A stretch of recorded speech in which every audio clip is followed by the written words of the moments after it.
Riders, we're finally doing it. We're combining adventure riding with motocross action this summer. Stick around and you'll find out how you can join the fun and how I think motocross can make you a better and safer adventure rider. So riders, welcome to another video in our adventure motorcycle training series. As I said before, we are combining adventure riding this summer with motocross, something I've wanted to do for a long time. The past couple of years have been a little complex and didn't quite get to it, but this is sincerely in the heart of training.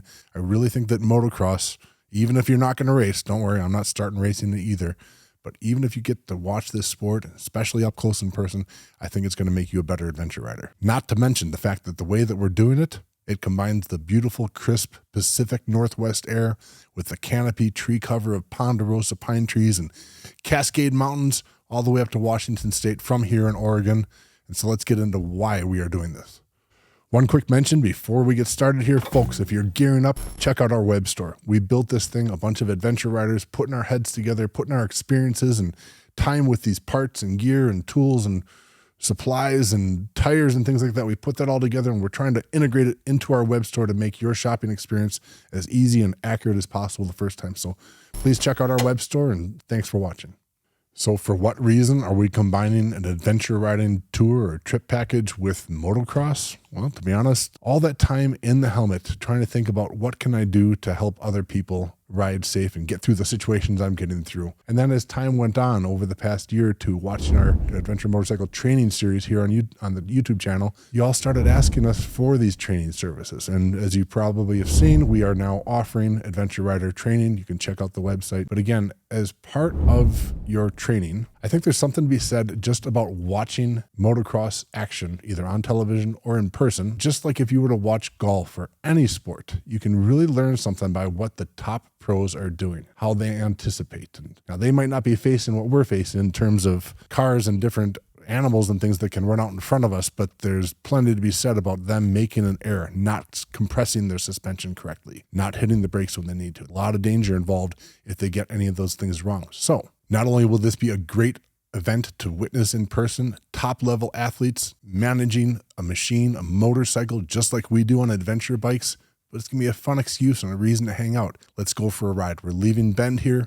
We're going to ride parts of the Oregon backcountry discovery route up to Washougal. There's going to be the Thursday night motocross racing action from Portland International Raceway, Friday and Saturday at AMA's Washougal track, the MX Park, where the top level riders are again going to be performing on Saturday, going for the title, the National as it's called, the race that we will ultimately be there to watch and see in person. So let me say that, of course, if you're like me, you're probably not about to start your motocross career. I've been on tracks. I've never formally raced, but I've been on tracks. So I've got that background and experience. And I want to find those opportunities, by the way, for you to do some track work as well. There's a point here in that, okay, motorcycle riding, let's think about an x-axis from left to right. We are managing left to right traction and g-forces and inertia and momentum.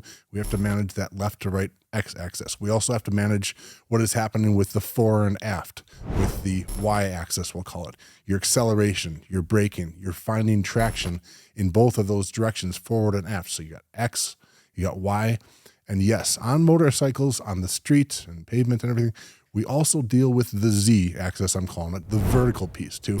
We do have undulations and things like that we come through, whether it's gravel roads or actual pavement, like I said. But in the motocross world, that Z-axis is greatly amplified. The extremes to which that these guys are flying these bikes through the air, pinpoint precision with which they're putting them down and landing in locations.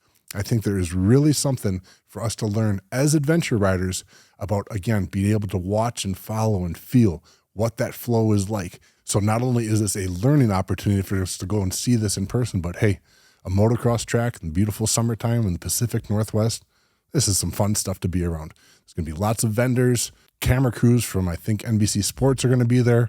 And really, it's just going to be a fun party for us to hang out with as the entourage that is leaving Bend, Oregon and going up to the race together. So to summarize why we are doing this, combining adventure riding and motocross, it's not necessarily to get you to start riding and racing motocross. You know, it might be a little late in life to be doing that, although there is a lot of vintage and veteran motocross racing available. And Who says you have to win? Are you looking for sponsors? Are you being paid to do that? Go out and have fun if you do want to get into motocross racing. But again, I think there's something to be said about combining the beauty and the fun of adventure riding with the learning possibilities and the fun, of course, being around the motocross track.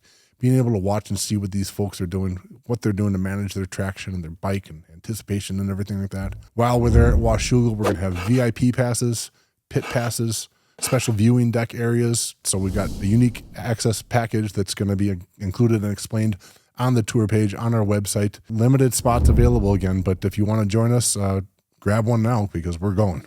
So my closing question to you is, who's going to win this Super Motocross World Championship? I think they're calling it the new combination of Supercross, Motocross, and then a playoff format at the end of the season. Eli Tomac looks wicked fast, and he's taking all the titles and putting Ricky off to the side as far as total Supercross wins now. But Chase Sexton and some of those other guys are really fast too. So put your prediction of who's going to take the season in the comments below, and buy a beer if you got it right. Be sure to like, subscribe, share this news, share the news of this event, this possibility to join with your friends. If you got other adventure riding friends that want to join us in July of 2023, the page is there. Spots are limited. So thanks for watching, everyone. Ride on, and we'll see you in Washougal. Or Bend first, but we're riding to Washougal.